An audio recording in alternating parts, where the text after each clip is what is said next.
Jeg vil aldrig glemme den dag. Vi var i en lille midlertidig base, omgivet af det kaos og den ødelæggelse, som krigen påførte regionen. Lugten af krudt og opadvendt jord var allestedsnærværende, og den fjerne lyd af eksplosioner og skud var en konstant påmindelse om vores egen skrøbelighed. Ingrid, Erik og jeg var samlet omkring et slidt træbord og studerede kort plettet med blod og støv. Missionen, vi var ved at gå i gang med, virkede umulig: at krydse et minefelt for at redde en gruppe børn, der var fanget i en bygning, der var ved at kollapse på grund af uophørlig bombning. Løjtnanten gav os briefingen med et alvorligt udtryk i ansigtet. Disse børn har ikke meget tid. Bygningen er kompromitteret, og hvert minut tæller, sagde han med stemmen tyk af hastende og bekymring. Ingrid, den eneste kvinde i vores hold, kiggede på kortet med vågne øjne. Hvis vi er hurtige og præcise, kan vi gøre dette, sagde han beslutsomt. Hun havde altid haft en evne til at afvæbne sprængstoffer og var vores bedste bud på at komme igennem minefeltet. Erik, en stærk og seriøs soldat, nikkede. Vi har brug for en solid plan. Lad os bruge droner til at kortlægge den sikreste vej og derefter gå videre med minedetektionsudstyr, foreslog han. Vi brugte den næste halve time på at diskutere strategi. Hver bevægelse skulle planlægges omhyggeligt. Enhver fejltagelse kan være fatal, ikke kun for os, men for de uskyldige børn. Spændingen var til at tage og føle på, men vi vidste, at vi ikke havde noget valg. Til sidst, med dronerne i luften og vores udstyr klar, begyndte vi overfarten. Hvert skridt blev beregnet, hver meter frem var en stille sejr mod døden. Stilheden omkring os var næsten øredøvende, indtil en af dronerne blev skudt ned af fjendens skud. Lyden af skud ekko over marken, og mit hjerte sprang et slag over. For pokker. De så os, udbrød Erik og forsøgte at bevare roen. Vi skal fremad, vi kan ikke stoppe nu, svarede jeg og forsøgte at skjule min egen frygt. Uden dronen var vi praktisk talt blinde. Hver trin blev russisk roulette. Ingrid førte, hendes minedetektor scannede jorden forud. Sveden væltede ned over mit ansigt, og jeg kunne mærke, at spændingen voksede for hver bevægelse. Pludselig stoppede Ingrid. Der er en mine her. Vi er nødt til at uskadeliggøre den, hvis vi vil fortsætte, sagde han og knælede forsigtigt nederst. Erik og jeg stod vagt og så efter tegn på fare. Stilhed dominerede igen miljøet, mens Ingrid arbejdede. Lyden af fjerne bombeangreb virkede som et makabert ur, der markerede den tid, vi havde tilbage. Endelig, efter hvad der så ud som timer, lykkedes det Ingrid at uskadeliggøre minen. Jeg gjorde det, sagde hun og rejste sig langsomt. Men før vi nåede at fejre, hørte vi den umiskendelige lyd af nærgående fodtrin. Fjendtlige soldater. En kort, intens ildkamp fulgte. Adrenalin overtog mig, da vi udvekslede skud. Hver kugle var en kamp for at overleve. Vi skal flytte nu, råbte Erik, efter at vi neutraliserede den umiddelbare trussel. Vi fortsatte fremad, velvidende at fjenderne var klar over vores tilstedeværelse. Hvert skridt var en kamp mod frygt og død. Men vi kunne ikke stoppe. Ikke mens de børn stadig var i fare. Efter timers omhyggelig fremskridt så vi endelig den ødelagte bygning. Der var børnene, der gemte sig i kælderen, og deres øjne afspejlede rædsel og sult. Bygningens struktur begyndte at give efter, og vi vidste, at vi ikke havde meget tid. Ingrid, før vejen tilbage. Erik, hjælp mig med at bære børnene, beordrede jeg og prøvede at bevare roen. Kom nu, børn, alt bliver i orden, sagde Ingrid og forsøgte at berolige dem, mens hun førte vejen ud. Hvert skridt tilbage gennem minefeltet var endnu mere anspændt end på vej ud. Vi mærkede vægten af de liv, vi bar. Pludselig opstod en eksplosion i nærheden af os, forårsaget af et luftangreb. Panikken bredte sig blandt børnene, og vi måtte fordoble vores indsats for at holde dem rolige og trygge. Lars, vi skal fortsætte. Vi kan ikke stoppe nu, råbte Ingrid og forsøgte at kontrollere situationen. Jeg er med dig, Ingrid. Vi skal ud herfra i live, svarede jeg bestemt. Missionen var umulig, men vi var fast besluttet på at gøre det muligt. Med hvert skridt, med hver sveddråbe og hvert accelereret hjerteslag, kæmpede vi mod modgang. Og inderst inde vidste vi, at vi ikke kun reddede disse børn, men også bevarede selve essensen af vores menneskelighed midt i krigens mørke. Da vi rykkede frem gennem minefeltet, syntes hvert skridt af ekko i mit sind som torden. Stilheden var knugende. Jeg kunne høre lyden af mit eget åndedræt og sussede fra Ingrid og Eriks tøj ved siden af mig. Vi var fuldstændig fokuseret, hver bevægelse studeret og målte for at undgå minerne. Og så, pludselig, stoppede Ingrid brat og rakte hånden op for at signalere os. Hvad er der, Ingrid? Spurgte jeg. Spændingen i min stemme var tydelig. En antipersonel mine, svarede hun med en rolig tone, der stod i kontrast til situationens alvor. Hun bøjede sig ned og begyndte at undersøge enheden. Det er lige på vores vej. Erik og jeg udvekslede bekymrede blik. Jeg vidste, at Ingrid var den bedste til at afvæbne sprængstoffer, men det gjorde ikke situationen mindre farlig. Ingrid, er du sikker på, at du kan deaktivere den? Spurgte jeg og prøvede at holde min stemme i ro. Ja, Lars. Men jeg har brug for stilhed og koncentration. Hold vagt, sagde hun uden at se væk fra min. Mens hun arbejdede, placerede Erik og jeg os omkring, øjne og ører lyttede efter tegn på fare. Stilheden blev kun afbrudt af den fjerne lyd af krigen, der rasede omkring os. Hvert sekund føltes som en evighed. Pludselig kom der et snuptag. Ingrid frøs et øjeblik, og mit hjerte stoppede næsten. Men så slap hun et lettelsens suk. Jeg gjorde det, sagde hun og rejste sig langsomt. Minen er deaktiveret. Inden vi overhovedet nåede at fejre, hørte vi lyden af skridt, der hurtigt nærmede sig. Fjendtlige soldater, hviskede jeg. Gør dig klar. Skyderiet begyndte brat og intenst. Skud rev gennem luften, og duften af krudt blev stærkere. Erik, på din venstre side, råbte jeg, mens jeg bevægede mig for at finde dækning. Lars, vær forsigtig. Ingrid råbte tilbage og skød mod en nærgående soldat.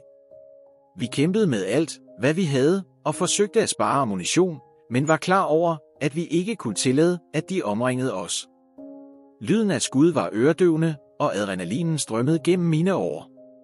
Endelig, efter et par minutter, der føltes som timer, lykkedes det os at neutralisere fjenderne. Er alle okay? Spurgte jeg og pustede. Ja, svarede Ingrid, stadig i kampstilling. Men de ved, at vi er her. Vi er nødt til at bevæge os hurtigt. Erik nikkede. Kom nu, vi har ikke tid at spilde. Vi fortsatte vores fremrykning, i stigende grad opmærksomme på, at missionen blev farligere for øjeblikket. Mineafbrydning og skudafgivelse havde forsinket vores fremskridt, og vi vidste, at fjenderne kunne sende forstærkninger til enhver tid. Efterhånden som vi rykkede frem, blev spændingen ikke mindre. Minefeltet lignede en dødelig labyrint, og hvert skridt krævede ekstrem omhu. Ingrid førte an, hendes øjne opmærksomme på tegn på fare på jorden. Lars, vi skal være hurtige, men vi kan ikke tillade flere fejl, sagde hun med lav stemme, men fast. Jeg ved det, Ingrid. Vi klarer det. Det er vi nødt til, svarede jeg og forsøgte at bevare tilliden. Endelig, efter en masse indsats og opmærksomhed, lykkedes det os at passere det mest kritiske område af minefeltet. Men vi vidste, at faren langt fra var forbi. Fjenderne var nu klar over vores tilstedeværelse, og hvert sekund talte. Lad os fortsætte. Vi kan ikke stoppe nu, sagde Erik med klar beslutsomhed i stemmen. Jeg nikkede og mærkede vægten af ansvar på mine skuldre. Børnene ventede på os, og vi kunne ikke fejle. Med Ingrid og Erik ved min side fortsatte jeg fremad, klar over at der stadig var mange forhindringer forud, men fast besluttet på ikke at give op. Efter timers omhyggelig og tavs fremrykning nåede vi endelig frem til den forfaldne bygning, hvor børnene gemte sig. Landskabet var øde, kollapsede mure, affald spredt overalt og den fjerne lyd af skud og eksplosioner, der konstant mindede os om faren. Med susende hjerter trådte Ingrid, Erik og jeg forsigtigt ind i kælderen. Kom nu, vi skal være hurtige, hviskede jeg, mens vi rykkede ned ad den smalle korridor. Da vi drejede det sidste hjørne, fandt vi børnene. De var samlet i et hjørne, deres ansigter var præget af frygt og sult. Øjne store af skræk stirrede på os og søgte efter lidt håb. Det er okay, vi er her for at hjælpe dig, sagde Ingrid med en blød stemme og forsøgte at berolige de små. En pige, den ældste i gruppen, kiggede sig omkring 11 år gammel, nærmede sig genert. Vil du få os ud herfra, spurgte hun, hendes stemme rystede. Ja, det vil vi. Men vi skal være hurtige og forsigtige, svarede jeg og prøvede at formidle tillid. Da vi begyndte at organisere evakueringen, gav bygningen et ildevarslende knirken. Bygningen holder ikke længe, advarede Erik og kiggede bekymret op i loftet. Kom nu, vi har ikke tid at spilde, beordrede jeg og tog et af børnene op i mine arme. Ingrid og Erik gjorde det samme, og vi begyndte at bevæge os hurtigt ud af bygningen. Vi krydsede korridorerne så hurtigt vi kunne, men frygten fulgte os som en skygge. Udenfor gik Ingrid i spidsen og var altid opmærksom på minerne. Erik og jeg bar børnene og forsøgte at forblive rolige og tavse. Pludselig opstod en øredøvende eksplosion tæt på os, der sendte snavs op i luften og øgede panikken blandt børnene. Hold dig rolig, vi er der næsten, råbte jeg og prøvede at blive hørt over støjen. Hold godt fast, slip ikke børnene, beordrede Ingrid med beslutsomhed i stemmen. Mens vi løb, mærkede vi jorden ryste under vores fødder. Adrenalin var det eneste, der holdt alle oprejst. Men til vores overraskelse blev vi halvvejs tilbage overrasket af en fjendtlig soldat, Claus Nielsen. Stop. Hvem er du? Råbte Erik og rettede sin pistol mod den ubudne gæst. Claus, med hænderne løftet, svarede hurtigt, lad være med at skyde. Jeg overgiver mig. Jeg vil gerne hjælpe dig. Hans tone var oprigtig, men mistillid var uundgåelig. Hvorfor skulle vi stole på dig? Spurgte jeg uden at sænke mit våben. Jeg er forbløffet over dit mod. Jeg kan ikke blive ved med at kæmpe mod mennesker, der risikerer deres liv for børn. Lad mig guide dig ad en sikker vej, som jeg kender, forklarede Claus. Vi så på hinanden, velvidende, at vi ikke havde mange muligheder. Okay, men enhver mistænkelig bevægelse, og du er død, advarede jeg. Claus nikkede og begyndte at guide os. Han kendte faktisk en sikker vej, og hjalp os med at deaktivere nogle fælder undervejs. Den indledende spænding lettede, da vi indså hans sande hensigt om at hjælpe os. Hvorfor gør du det her? Spurgte jeg i en kort pause. Fordi jeg, selv midt i denne krig, stadig tror på menneskeheden. Og du viste mig, at noget større er værd at kæmpe for, svarede Claus med et bestemt blik. Endelig, efter et par timer mere med udmattelse og spænding, nåede vi den sikre zone. Børnene blev straks tilset af lægeholdene, og vi, udmattede, faldt på knæ, lettede over, at vi havde klaret det. Vi gjorde det, sagde Ingrid med tårer i øjnene. Ja, det gjorde vi, svarede jeg og kiggede på Claus. Tak. Claus smilede, synligt bevæget. Du gjorde det umulige. Jeg er beæret over at have været en del af det. Det øjeblik, på trods af alle de rædsler, vi var vidne til, var en stærk påmindelse om, at venlighed og mod kan dukke op selv i de mørkeste tider. Og det var denne menneskelighed, der gav os styrken til at fortsætte. Vi var halvvejs tilbage og bar børnene gennem minefeltet, da der skete noget uventet. Pludselig dukkede en fjendtlig soldat op foran os. Det var Claus Nielsen, en høj mand, med et træt udtryk, men med øjne, der afspejlede urokkelig beslutsomhed. Vi tre, Ingrid, Erik og jeg, rettede straks vores våben mod ham, klar til hvad der nu endte. Til vores overraskelse sænkede Claus sit våben og løftede hænderne i overgivelse. Jeg vil ikke slås, sagde han i en rolig, fast tone. Jeg er her for at hjælpe. At hjælpe? Spurgte jeg uden at skjule min skepsis. Hvorfor skulle vi stole på dig? Fordi du prøver at redde disse børn, svarede Claus og pegede på de små, der gemte sig bag os. Og det kræver mod, som de færreste har. Jeg er ikke et monster. Jeg vil gerne hjælpe dig med at krydse dette felt sikkert. Jeg udvekslede blikke med Ingrid og Erik. Mistilliden var til at tage og føle på, men situationen var kritisk. Enhver hjælp ville være velkommen, hvis vi ønskede at komme derfra i live. Godt, sagde han til sidst. Men vid, at vi holder øje med dig. Enhver mistænkelig bevægelse, og vi vil ikke tøve med at handle. Claus nikkede bare. Forstået. Mens vi gik, guidede Claus os med overraskende præcision. Han ville påpege, hvor de resterende miner var og hjælpe os med at deaktivere dem. Ingrid, der allerede var udmattet af så meget omhyggeligt arbejde, så ham lettet og taknemmeligt. Her er det et kritisk område, sagde Claus og stoppede pludselig. Der er en række miner placeret i rækkefølge. Hvis vi ikke er forsigtige, kan en eksplosion udløse en kædereaktion. Hvordan ved du så meget om dette felt? Spurgte Erik, stadig mistænksom. Claus sukkede. Jeg hjalp med at plante dem. Jeg er ikke stolt af det, men det er krigens virkelighed. Nu vil jeg fortryde den skade, jeg forårsagede. Mens han talte, så jeg hans øjne. Der var oprigtighed der, en slags ægte fortrydelse. Jeg besluttede, at vi i det mindste lige nu skulle stole på ham. Okay, lad os følge dine instruktioner, sagde jeg. Trin for skridt rykkede vi frem ad den sikre vej, som Claus anviste. Børnene var bange, men de begyndte at forstå, at denne mærkelige soldat hjalp os. En lille pige ved navn Anna trak i ærmet på min uniform. Onkel Lars, hviskede hun med øjnene fulde af tårer. Er han en dårlig mand? Jeg knælede ned til hendes niveau og smilede. Nej, kære. Han hjælper os. Han er vores ven nu. Claus overhørte samtalen, og hans øjne løste op af spænding. Tak, sagde han sagte til mig. Det betyder meget. Vi fortsatte vores krydsning, spændingen stadig høj, men tilliden til, at Claus voksede for hvert skridt. På et tidspunkt, da en mine næsten blev udløst, var det ham, der hurtigt deaktiverede den og reddede vores liv.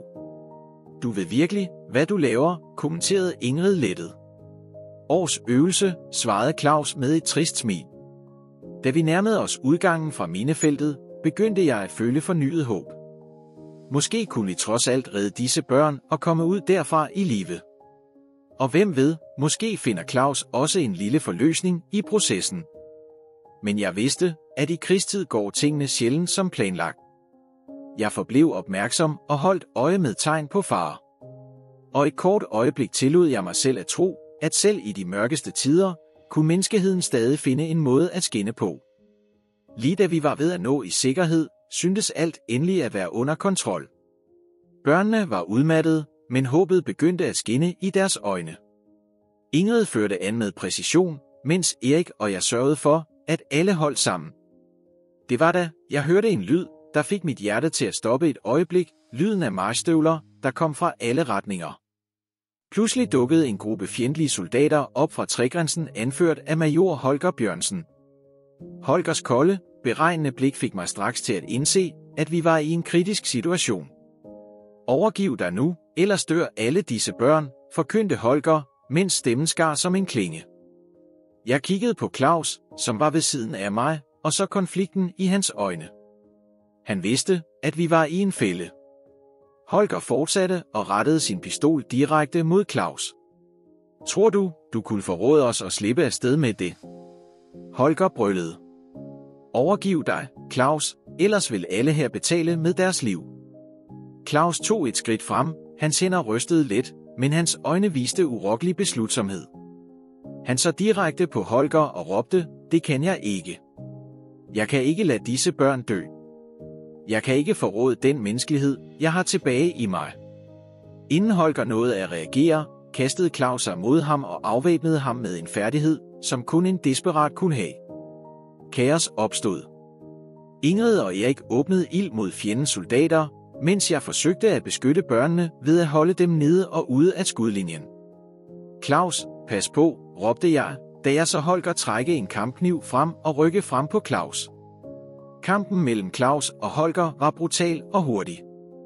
Claus kæmpede ikke kun for sit liv, men for os alle sammen. Det lykkedes ham at afvæbne Holger, men ikke før han kom alvorligt til skade. Tiden så ud til at stoppe, da jeg så Claus falde til jorden blødende. Lars, beskyt børnene. Claus råbte, hans stemme knækkede. Lad ikke mit offer være forgæves. Med fornyet styrke lykkedes det Ingrid, Erik og jeg neutralisere de resterende fjendtlige soldater. Holger, dødeligt såret, forsøgte stadig at nå sit våben, men Ingrid var hurtigere og leverede det sidste slag. Jeg løb hen til Claus, knælende ved siden af ham. Hans øjne var glasagtige, men der var stadig en gnist af liv i dem. Han holdt min hånd med overraskende styrke. Lars, lover, at du tager dig af ungerne, hviskede han. Det lover jeg, Claus. Jeg lover, at jeg vil tage mig af dem, og jeg glemmer aldrig, hvad du gjorde for os, svarede jeg, og tårerne strømmede ned over mit ansigt. Claus tog et sidste åndedrag og lukkede øjnene. Jeg mærkede en klusende vægt på mit bryst, men der var ikke tid til at sørge. Vi skulle videre. Med stor indsats nåede vi endelig den sikre zone. Vi blev modtaget som helte, men prisen, vi betalte, var høj. Børnene var i sikkerhed, og det var det vigtigste, men tabet af Claus satte et uudsletteligt præg på os alle. Mens lærerne tog sig af de tilskadekomne, sad Ingrid, Erik og jeg tavse og reflekterede over alt, hvad der var sket. Han var en modig mand, sagde Erik og brød tavsheden. Jeg troede aldrig, at en fjendtlig soldat kunne gøre, hvad han gjorde. Ingrid nikkede og tørrede sine tårer. Han viste os, at selv i de mørkeste tider er der stadig håb og menneskelighed. Jeg kiggede på mine holdkammerater og vidste, at trods Arne ville vi komme stærkere ud af det her. Claus, mod og offer ville blive æret, og jeg ville aldrig glemme det løfte, jeg gav ham. Krig har vist os det værste ved menneskeheden, men det har også givet os et glimt af det bedste. Og det var det, jeg ville tage med mig, mens jeg fortsatte med at kæmpe for at beskytte dem, der ikke kunne beskytte sig selv.